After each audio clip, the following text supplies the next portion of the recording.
तो चार मुल्क हो गए और अभी ये प्रेशर सऊदी अरब के ऊपर जाना शुरू हो जाएगा कि अब्राहम अकॉर्ड जाए। और मैं लेकिन आपको ये खुल के लेकिन बात कहूँ कि जो यूएई और सऊदी अरब है, ये फलस्तीनियों से कोई इतना प्यार नहीं करते, और जितना हेटर इनके अगेंस्ट है इन मुल्कों के अंदर, वो अगर आप जाएंगे तो फिर आपको आइडिया होगा। अस्सलाम वालेकुम, मैं हूँ सज्जाद अनवर। आज हमारे जर्नलिस्ट कट में जनाब आमिर राणा साहब हमारे साथ मौजूद हैं। इस वक्त जो सऊदीया पाकिस्तान एग्रीमेंट हुआ है, उसकी पूरी दुनिया में उसके हवाले से एक बहस चल रही है। यूरोप में भी, इंडिया में भी, पाकिस्तान में भी, लेकिन पाकिस्तानी काफी खुश नजर आ रहे हैं।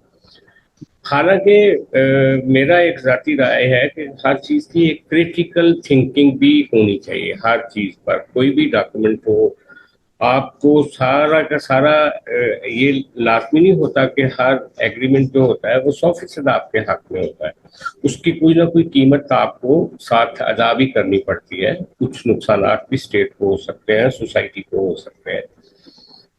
वो क्या है, कुछ चीजें हिडन होती हैं जो सामने नहीं आती। फिर इस तरह के जो एग्रीमेंट्स होते हैं, क्या वो लेटर एंड स्पिरिट उनके ऊपर अमल दरामद भी होता है या नहीं होता? हर मुल्क का एक अपना इंटरेस्ट होता है। इन सारी चीजों पे बात करने के लिए आज हमने राना आमिर साहब को जहमत दिया है। वो सिक्योरिटी के ऊपर और पीस के ऊपर एक उनका लंबा सफर है, बहुत सारी किताबें लिखी उन्होंने। और इस हवाले से भी अभी जो पाक सऊदीया एग्रीमेंट हुआ है, इस पर भी एक उनका बड़ा तफसीली मजमून भी छपा है।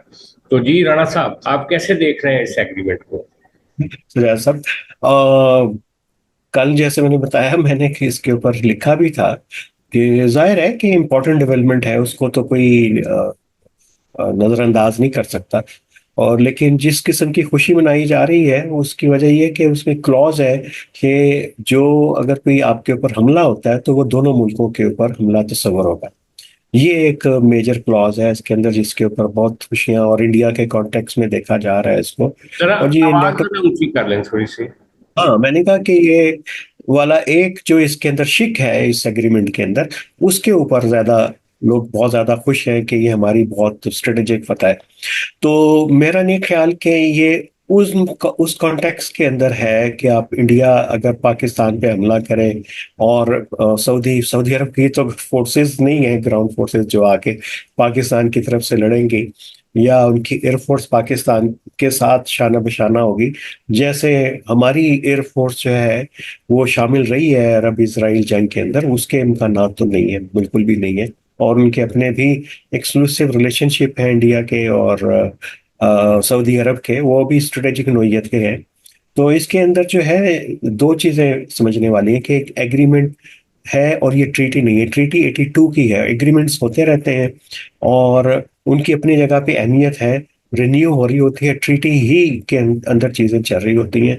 लेकिन जहाँ पे चीजों को इबाहम के अंदर रखा जाए, तो इसका मतलब है कि आपको स्पेस है मनूवरिंग करने की, लेकिन बाइंडिंग नहीं है।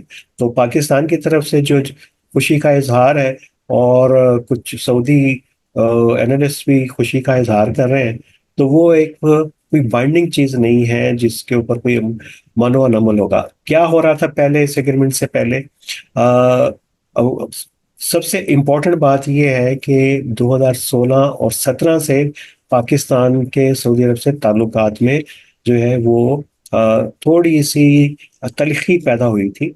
और वो यमन के ट्रुप से लेके और फिर बाद में एमबीएस के साथ जो कुछ होता रहा, जमाल खशोगी को लेके, फिर ईरान के केस में, तो वो एक बड़ा इनिशियली टर्माइल वाला पीरियड था एमबीएस के लिए। तो उसमें पाकिस्तान को भी वो के रोल को उन्होंने कभी अच्छे नज़र से नहीं देखा। तो वो एक पैच आया था, वो रिमूव हो गया। इसको कहने के हमारे रिलेशनशिप में क्लॉट आया था यानी इस कि एग्रीमेंट के। एक तो ये कि वो जो बैड पैच आया था वो ओवर हो गया। आप हाँ, अब हम इसका कहना है कि हम 15-16 वाली पोजीशन लेकिन पे पहुंच गए। लेकिन ये जो पॉपुलर नुक्ता है इसका कि पाकिस्तान पे जंग सऊदी अरब पे जंग तस्वर होगी, और सऊदी अरब में जंग जो है वो पाकिस्तान पे तस्वर होगी। और कुछ लोग इसको नेटो टाइप मुआहदा भी कह रहे हैं। और लेकिन सवाल ये है, अगर लॉजिस्टिक्स की बात की जाए, तो वाकई आपने जो कहा कि सऊदी अरब के पास तो इतनी कोई मिलिट्री पोटेंशियल नहीं है कि वो पाकिस्तान की उस तरह से आके मदद करे। या एयरफोर्स का उतना पोटेंशियल नहीं है, लेकिन एक चीज है उनके पास, जो कि उनकी इकोनॉमी है, जो कि उनके पास तेल है, जो कि पाकिस्तान, दोनों चीजें, तेल पाकिस्तान खरीदता है और इकोनॉमी पाकिस्तान की जो है वो जरा पहले से ही टर्माइल में रहती है। तो ये सपोर्ट तो हो सकती है।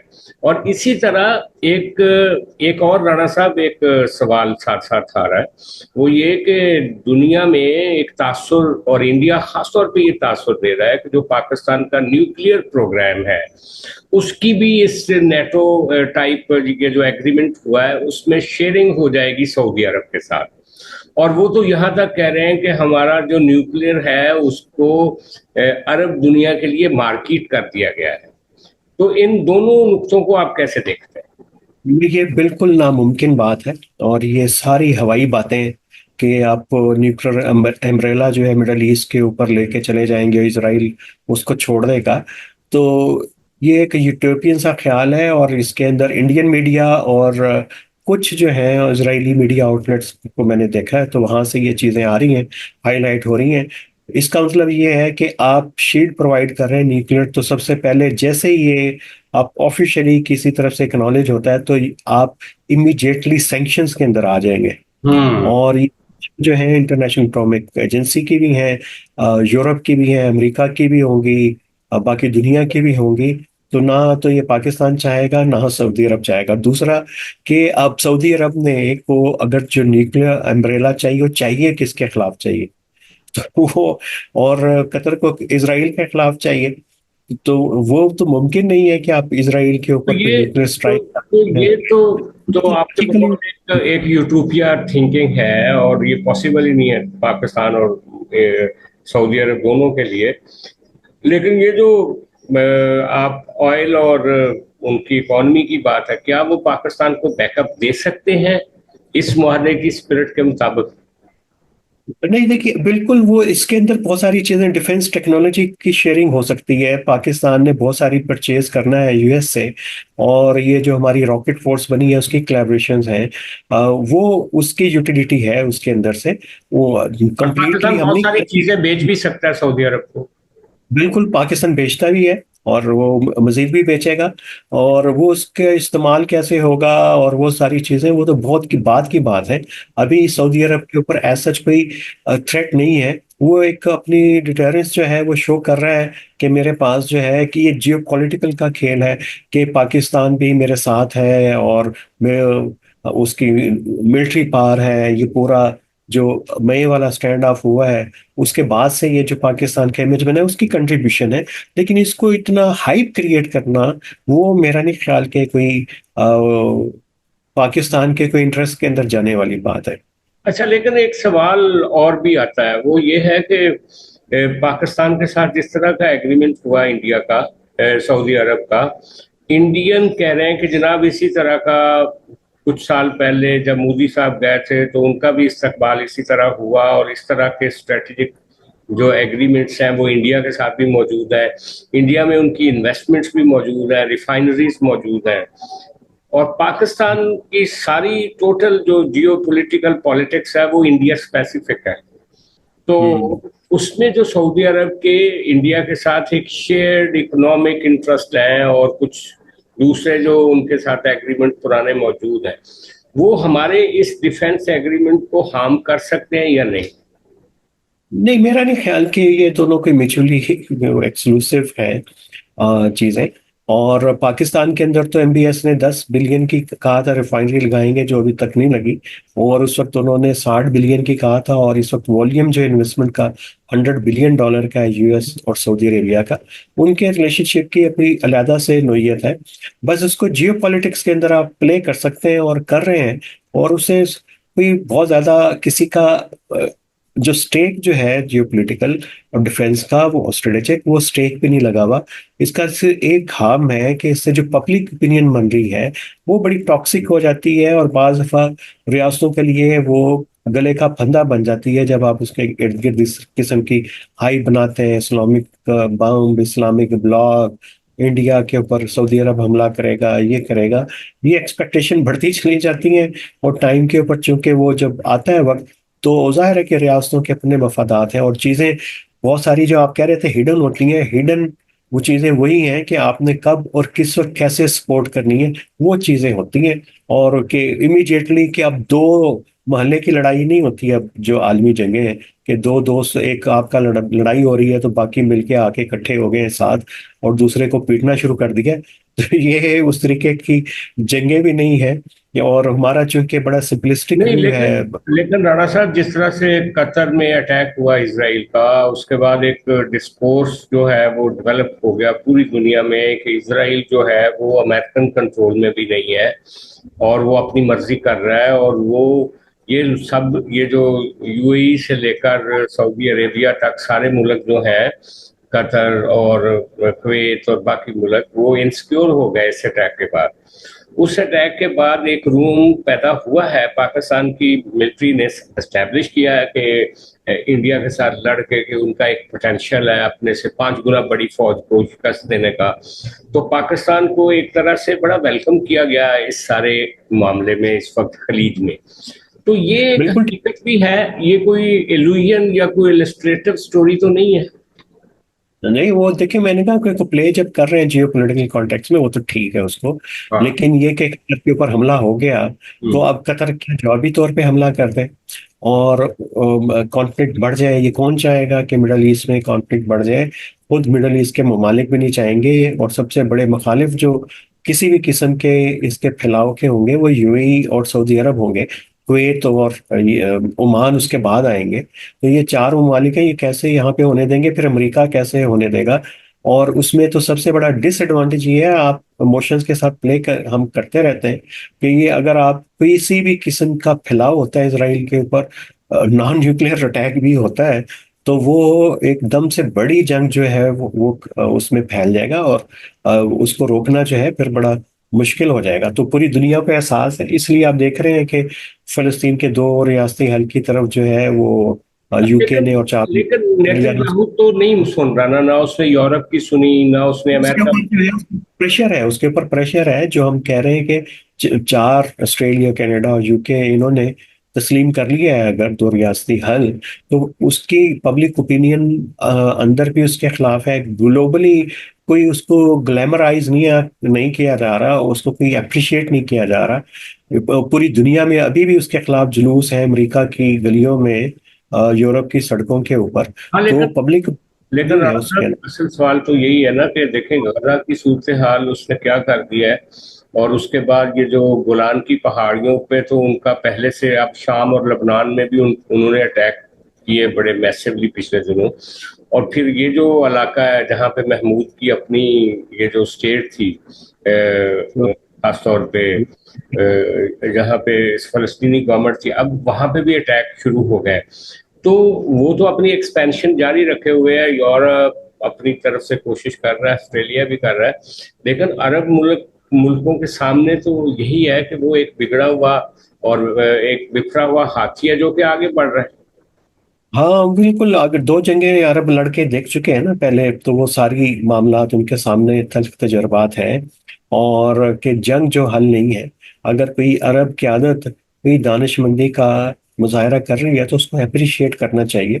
और जंग जो है वो सिर्फ तशद्दुद के जरिए ही नहीं होती, जंग वो हथियार के जरिए नहीं होती, आप डिप्लोमेसी के जरिए भी कर रहे होते हैं, पॉलिटिक्स के जरिए भी कर रहे होते हैं। वो तो ये पोटेंशियल जितना है अरब मुल्कों में। नहीं, बाकी जो है वो जो सीरिया की आपने बात की, हर मुल्क जो है लहदा से डील कर रहा है इसराइल के साथ। अहमद अशराक के अभी जो फॉरेन मिनिस्टर हैं उनकी मुलाकात हुई है लंदन में, डायलॉग चला है इजरायली मिनिस्टर के साथ। तो उन्होंने तो वो सारी चीज़ों के ऊपर बात की है कि सेपरेशन लाइन के ऊपर आ जाए 74 की, वहाँ पे डायलॉग चल रहा है उनका भी। इसी तरीके से इसराइल के लबनान के साथ भी जो मामला जो है वो सियासी सतह के ऊपर भी है। तो ये मामला तो और तरह के हैं। इसको आप ब्लैक एंड वाइट के अंदर देखेंगे तो शायद हम वो सही नतीजे पे नहीं पहुंच पाएंगे। और अभी सऊदी अरब के अंदर भी ये डिबेट है कि उसका सबसे बड़ा मुतालबा ये था कि हम अब्राहम कार्ड्स में जाएंगे अगर ये दो रियासती हल के ऊपर जो है वो एग्री कर जाए। तो 4 मुल्क हो गए, और अभी ये प्रेशर सऊदी अरब के ऊपर जाना शुरू हो जाएगा कि अब्राहम अकॉर्ड जाए। और मैं लेकिन आपको ये खुल के लेकिन बात कहूँ कि ये जो यूएई और सऊदी अरब है, ये फलस्तीनियों से कोई इतना प्यार नहीं करते, और जितना हेटर इनके अगेंस्ट है इन मुल्कों के अंदर, वो अगर आप जाएंगे तो फिर आपको आइडिया होगा। नहीं, तो वो वो तो जी। दुबई सबसे बड़ा प्लेयर था जो कि इसराइल के साथ जो इब्राहिम अकॉर्ड जिसने साइन किए थे, अभी 2 दिन पहले उनकी भी एक स्टेटमेंट आई है कि वो अगर इसराइल के वो इस फलस्तीनी अथॉरिटी के इलाके को इरोड करेगा तो वो अपना जो इब्राहिम अकॉर्ड है उससे हाँ, पीछे हट हाँ, जाएंगे। प्रमोट हाँ, करना। उससे पीछे हट जाएंगे। तो ये पैरेलल लहरें हैं।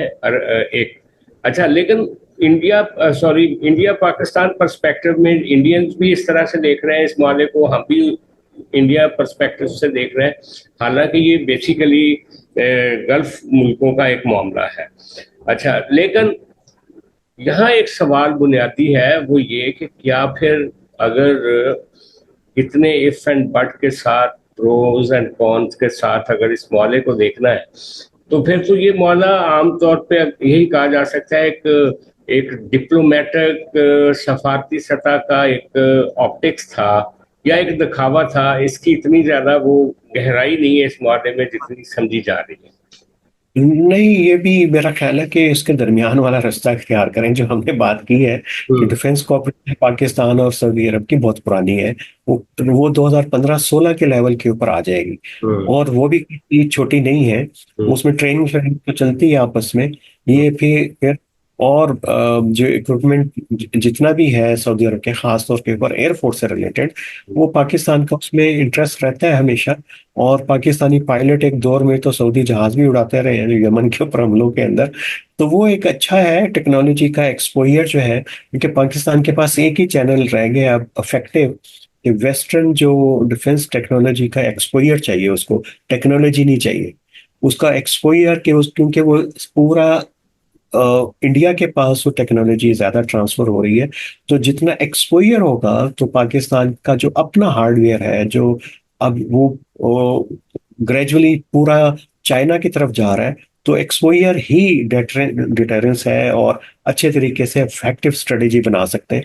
तो वो सऊदी एक चैनल है, और मेरा ख्याल है कि यूएस भी ये इसके ऊपर भी ये कोई। आपने एक बड़ा इंटेलिजेंट नुक्ता निकाला कि हम वेस्टर्न जो इंस्ट्रूमेंट्स हैं, वॉर मशीनरी है, उसका एक्सपोजर हो सकता है इस एग्रीमेंट के नतीजे में पाकिस्तान को, जैसे पहले हो रहा था जो इससे पहले जो रुक नहीं गया था। था 16 में तो के। लेकिन पता नहीं अमेरिकन इस बारे में क्या सोचते होंगे या उनकी क्या प्लानिंग है आने वाले वक्त में। लेकिन हम ये जरूर देख रहे हैं कि जितना मिस्टर ट्रम्प कोशिश कर रहे हैं कि मुल्कों में जंगों को कम करें, उतना ही साथ साथ कुछ जंगें फैल भी रही हैं साथ ही साथ। और वो जो उनका ख्वाब है कि शायद वो जंगों को खत्म करके कोई नई दुनिया बनाएंगे, शायद वो मुमकिन नहीं होगा। आपका क्विकली इस पर क्या नोट होगा? हाँ, ये ख्वाब देखने पे पाबंदी तो नहीं है, और लेकिन अगर कोई उसकी ताबीर के लिए कुछ कर रहा है, तो कुछ ना कुछ तो अचीव कर लेंगे, अगर मुकम्मल ना भी हो तो। वो आर्मीनिया और अजरबैजान की लड़ाई रुकवा के तो नहीं सब कुछ हो मिडिल सकता? ईस्ट कॉन्टेक्स्ट में बात कर रहे हैं, कंबोडिया और उसके थाईलैंड की बात नहीं कर रहे हैं। जी जी जी। चले राणा साहब, शुक्रिया, बहुत मेहरबानी। बड़ा मजा आया गुफ्तगू का।